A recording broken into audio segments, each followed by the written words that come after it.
लोग सामान्य काल के 29वें रविवार में हैं। इसाइयाह नबी के ग्रंथ अध्याय 53 पद संख्या 10 और 11 और मार्कुस के सुसमाचार अध्याय 10 पद संख्या 35 से 45 में एक अच्छे नेता, धर्मी सेवक,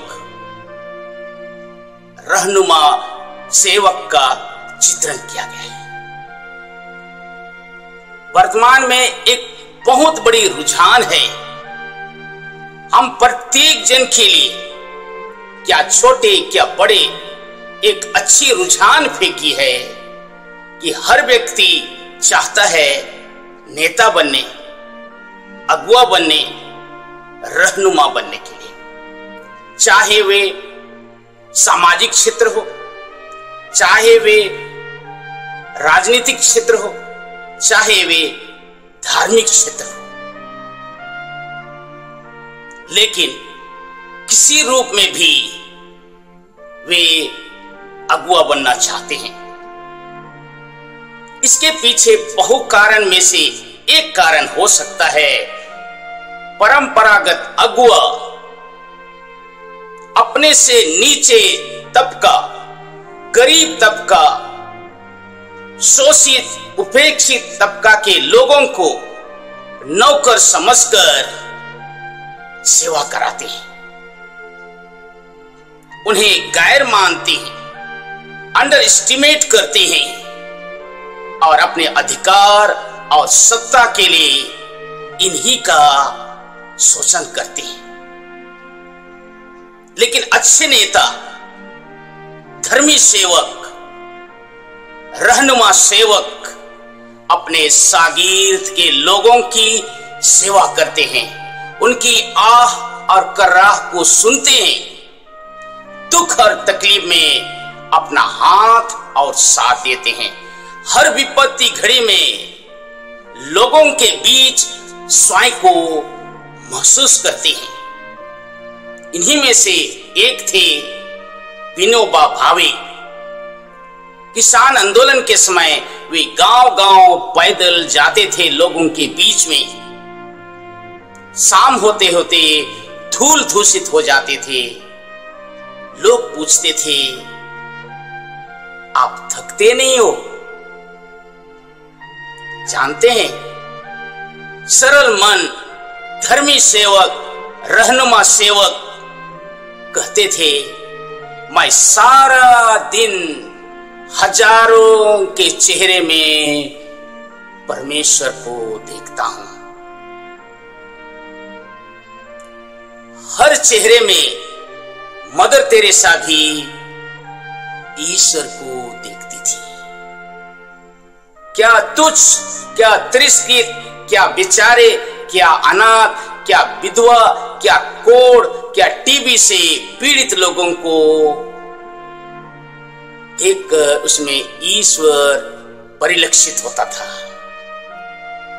ऐसे ही सुसमाचार में आज यीशु ख्रीस्त यरूशलेम जा रहे हैं और जबीदी के दो पुत्र याकूब और जोहन यीशु के पास आए और उन्होंने कहा, आपके राज की महिमा में हम दोनों को बैठने दीजिए, एक को दाएं, एक को बाएं। यीशु ख्रीस्त ने कहा, जो प्याला मैं पीने वाला हूं, क्या तुम पी सकते हो? अनजाने ही, बिन समझे ही वे कह दे, हम पी सकते हैं, क्योंकि वे तो सोचते थे यीशु ख्रीस्त इस संसार में राज स्थापित करेंगे, राजनीतिक मसीहा बनेंगे और उनके अगल बगल बैठना पद और प्रतिष्ठा का सवाल है। यह जानकर शिष्य भी गुस्सा गए। लेकिन जब यीशु ख्रीस्त ने कहा, क्या तुम मेरा प्याला पी सकते हो? यीशु ख्रीस्त तो दुख का प्याला और विपत्ति की रोटी के विषय में कहते हैं। यीशु ख्रीस्त तो अपना बलिदान, क्रूस के बलिदान की चर्चा करते हैं। यीशु ख्रीस्त तो बलि का दान बनने के लिए आह्वान करते हैं। यीशु ख्रीस्त कुर्बाना का मेमना बनने के लिए निमंत्रण देते हैं। अपने दुख के साथ अपने घर, गांव, कलीसिया, मोहल्ला के लोगों के दुख को एक करने के लिए कहते हैं। यीशु पहली बार ये नहीं कहा। यीशु ख्रीस्त ने कहा, जो मेरा अनुसरण करना चाहे वह आत्म त्याग करे, अपना क्रूस उठाकर मेरे पीछे हो ले। जो बड़ा बनना चाहे वह सबका दास बने।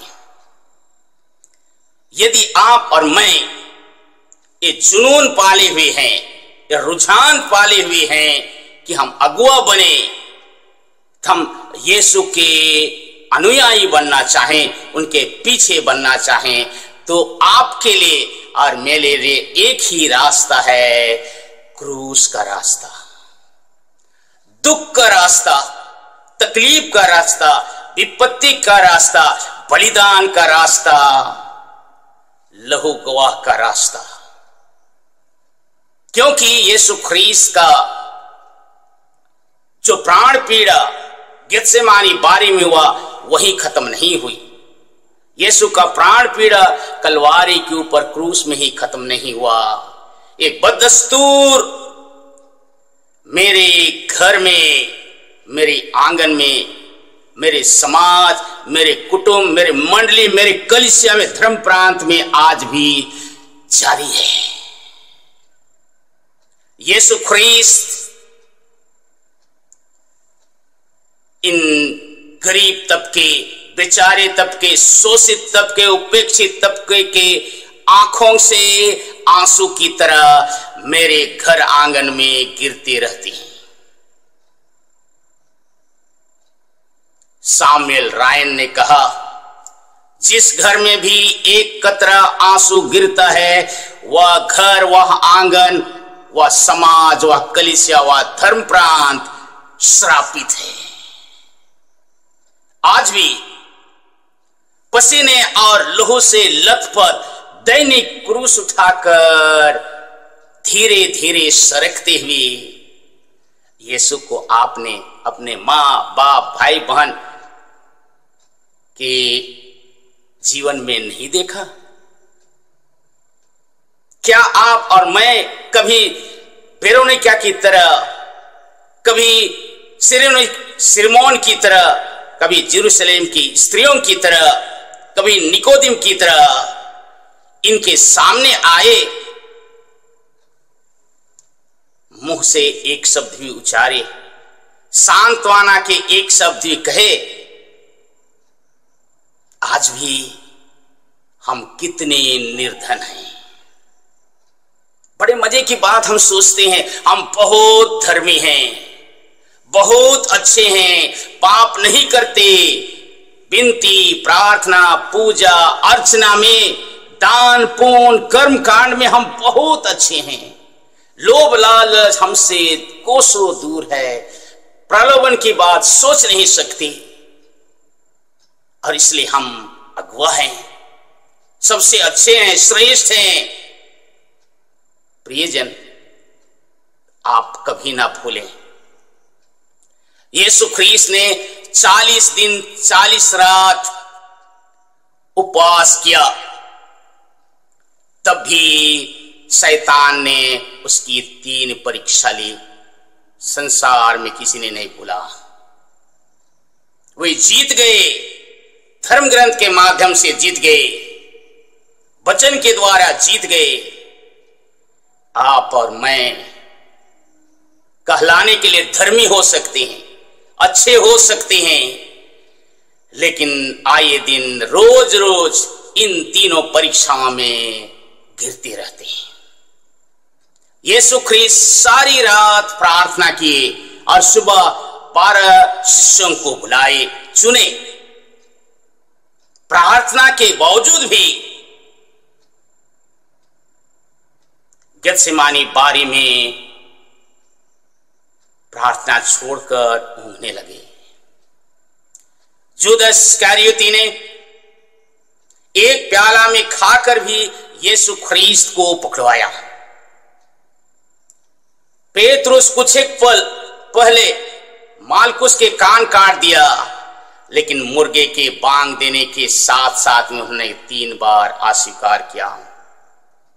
इस दुख की यात्रा में सब चेले भाग खड़े हो गए। आप सोच रहे हैं, अपने जीवन को परख के देखिए, आप कहां हैं? चेलों से अच्छे हैं? ईश्वर को धन्यवाद देने की बात है। नहीं है तो आज मनन चिंतन करने की जरूरत है। जब हमारे जीवन में तकलीफ आती है, क्रूस चिन्ह बनाना सरल है, क्रूस के पीछे चलने कहना सरल है, लेकिन जब जीवन में क्रूस आता है, दुख का प्याला पीने की घड़ी आती है, तब हमारा चेहरा सूखने लगता है और हम कहते हैं, आखिर मैं क्यों, मुझे ही क्यों चुना गया? और भी तो थे। प्रियजन, आप अच्छे नेता हैं, धर्मी सेवक हैं, रहनुमा सेवक हैं, तो आप नहीं ढोएंगे, आप नहीं तकलीफ उठाएंगे, आप नहीं दुख भोगेंगे, बलिदान नहीं देगा, तो यीशु ख्रीस्त का बलिदान को कौन जारी रखेगा? कौन ढोएगा? दुख को ढोने के लिए ईश्वर का हाथ चाहिए, पवित्र आत्मा का सामर्थ्य चाहिए, आप में दृढ़ इच्छा चाहिए, अच्छे संकल्प चाहिए। ईश्वर मेरे भाई बहनों को आशीर्वाद दे। आमीन।